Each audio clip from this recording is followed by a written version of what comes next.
Welcome everyone, my name is Paion. Currently I'm a level 80 paladin. I am doing a very first video in Alterac Valley. I'm a prot pally by primary specs, and a secondary spec is ret pally. PvPing, I find that most paladins generally will go as a ret pally versus a prot pally.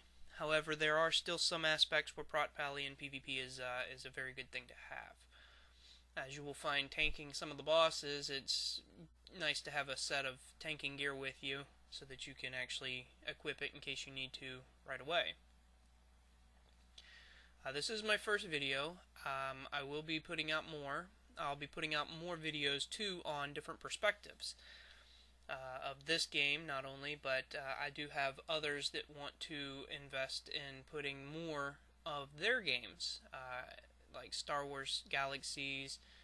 Some guys, I have some friends that want to also include their perspective on World of Warcraft. We'll be doing some videos, I'm hoping a lot more down the road. I'm going to do a few PvE, I will be doing a few heroics, I will be doing some PvP as well. Basically, the name of the game in Alterac Valley is capturing the towers and capturing the graveyards. As many of you who are familiar with PvPing, it can be stressful if you don't like PvPing much, because you do die a lot if you are not careful. But it can be a lot of fun if you are.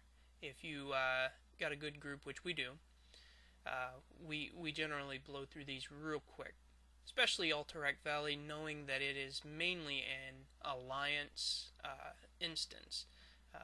Warsung Gulch and Arathi Basin, two of the most common, low-level PvP zones, are a lot more primarily horde related.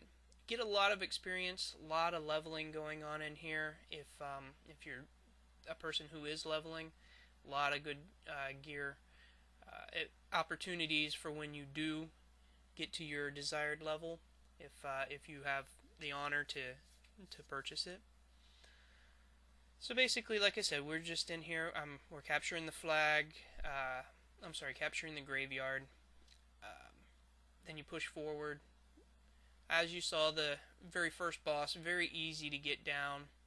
Wasn't nothing to him. He's really a tank and spank as long as there's not a horde turtle going on. And that's where the horde basically tried to stall us at the gate. You can see that I am doing this during a time when Hallow's End is going on. I am wearing the Headless Horseman's helm. And you saw pumpkins. You can see pumpkins everywhere. So basically, we're rushing to the next part of the graveyard, which is pretty much run and go. PvP is actually a lot of fun. It's one of the very few things in the game that I think sets it apart from other games. The PvP aspect of this game is quite unique, and it has gotten better a whole lot, a whole lot later in the expansions. It's gotten a whole lot better. Used to, you could only queue for your realm. Now it's across the realms, so you'll have multiple people from all over the realms joining one big group, and it makes it a whole lot easier getting in some of these groups. Plus, you get the auto join factor, which was horrible, because you'd also zone in a few times and you never got into a group. Sometimes you had to throw out, "Hey, invite me! Hey, invite me!" So you get the auto join factor, you get the cross realm factor. It's gotten a lot better. I think the PvP zones has definitely gotten a lot better. We do down the bosses in here pretty quick, like I was saying. It looks like it is a pretty much race to the finish. Let's see who can down the main boss first. Deadly boss mods is something you'll see on my side panel. I love running deadly boss mods. It's actually one of the best friends anybody can have, whether you're PvP or PvE. It is a good PvE tool more than a PvP tool. However, you can see where the graveyards and the towers, you can see when they will cap. So it's also very useful in PvP. Also, I'm using Pally Power, which a lot of people know Pally Power for Paladins is a great tool, especially in PvP, because when you are running, let's say, Alterac Valley, for instance, and you have a PvP where there's 40 people in this group, it makes it easier to just be able to click on the class and buff everybody at once.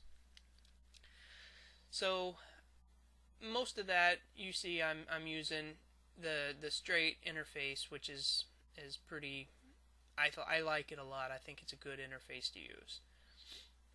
So basically, captured the towers. Basically, we're gonna wait until a lot of this stuff caps, because that's where your honor, that's where your experience, that's where you win. Basically, I've gotten people that's gotten more honor from the towers capping and the game not finishing, and more experience than I've had from people that just ran and killed the boss without having anything else capped and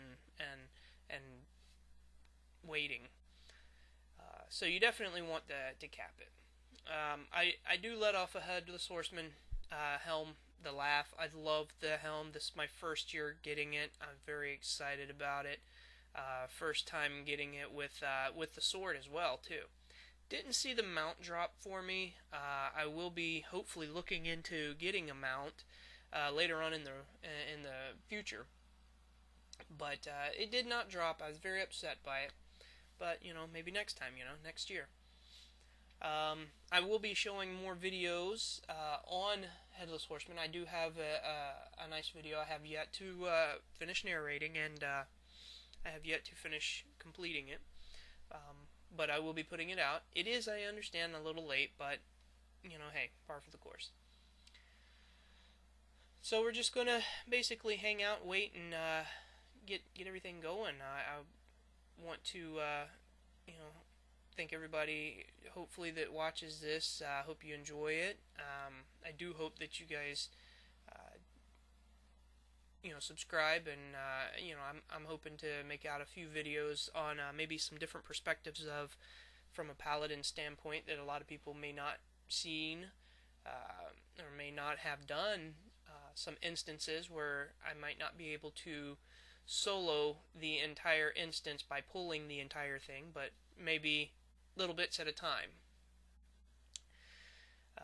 But maybe it's a different perspective on some of the, newer and older content that, you might not have seen. So we're going to go in here, we're going to pull, we're going to get him burned down real quick. We're going to basically tank and spank him. It's really nothing to it. He has a nasty whirlwind cleave that does hit a lot of people for some damage. It is nasty. It will hurt. I do not recommend standing in the way if you're a low level person, because it will take some damage and could possibly kill you easily. But we're basically running. It's a pretty easy fight. We tank, we spank, we kill him, we get him down. It's a matter of time before the game ends, and you'll see his health drops real quick. When it does, it's just a matter of, like I said, we had a real good group, and we pretty much just tore it up in here. So, but hey guys, I just would like to thank you for watching. I hope to put out some more videos real soon, and as always, subscribe, and thanks.